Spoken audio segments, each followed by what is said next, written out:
There are some pretty big cards dropping this week.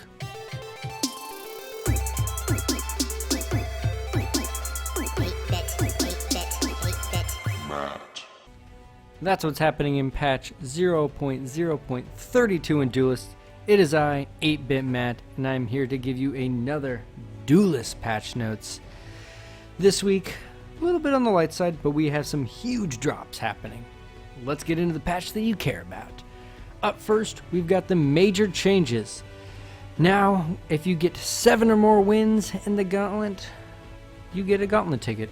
Basically let you go back in for free. That sounds awesome. Give me them tickets. Give me them golden tickets.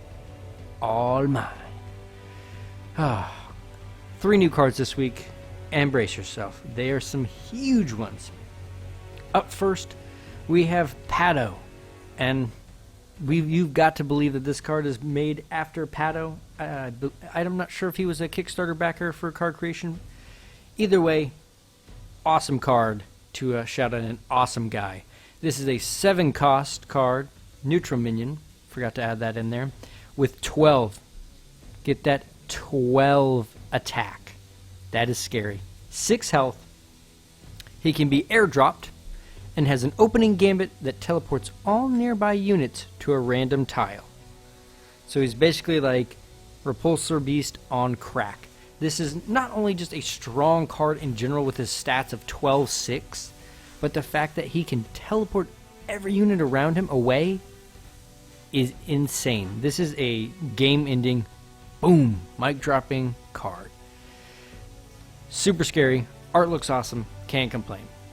I will put one of these in my deck. Got to figure out which deck, but I'll have it in there.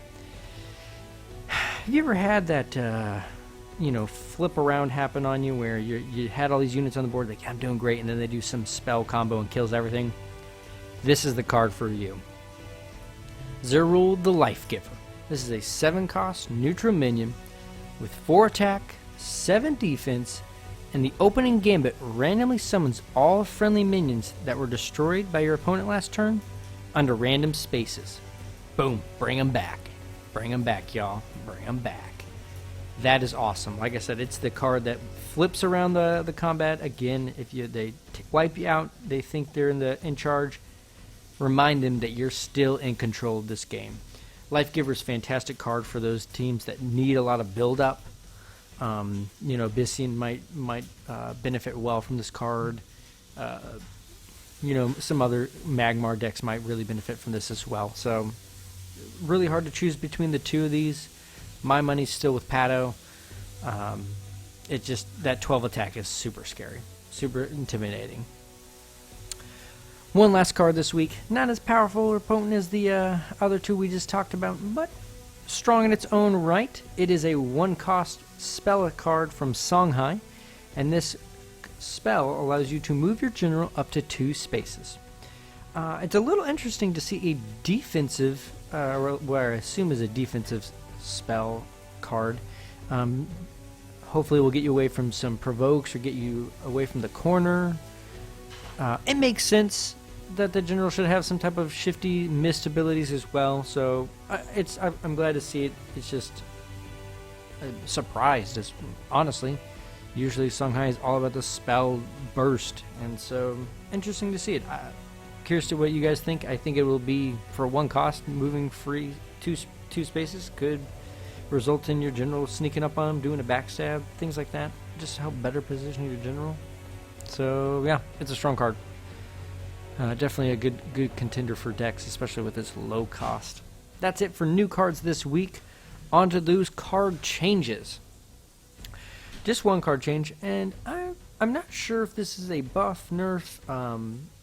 It is a Rook, another 7-cost neutral minion.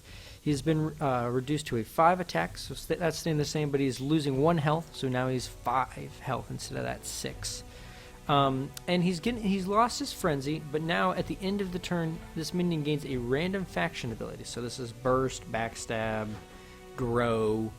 My question is, do they stack, or does he randomly get one, and then the next turn it replaces itself? If they stack, super terrifying. If they don't, I'm on the fence against this card. If they stack, this is insane. Super strong card. If not, meh, I don't know. Let me know what you guys think. Guys, that's it for card changes this week. Like I said, pretty light patch, but we had those huge drops of Paddo and the Lifebringer.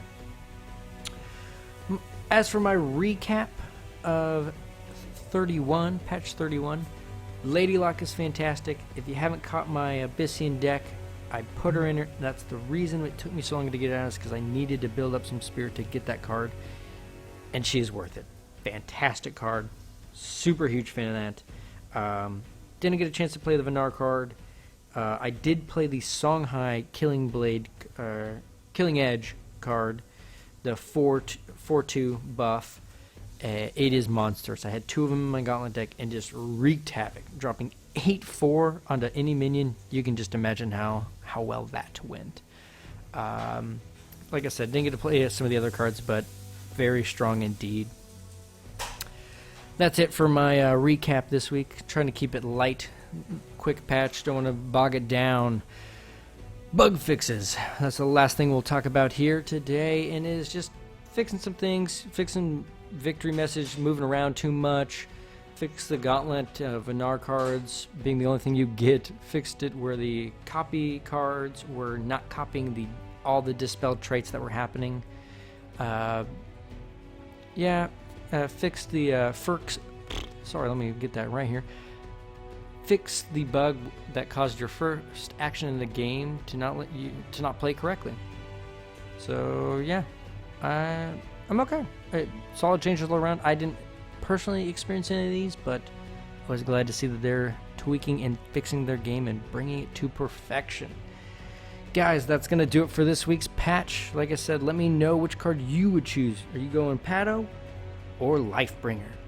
Let me know in the comments below, and I will see you guys next week.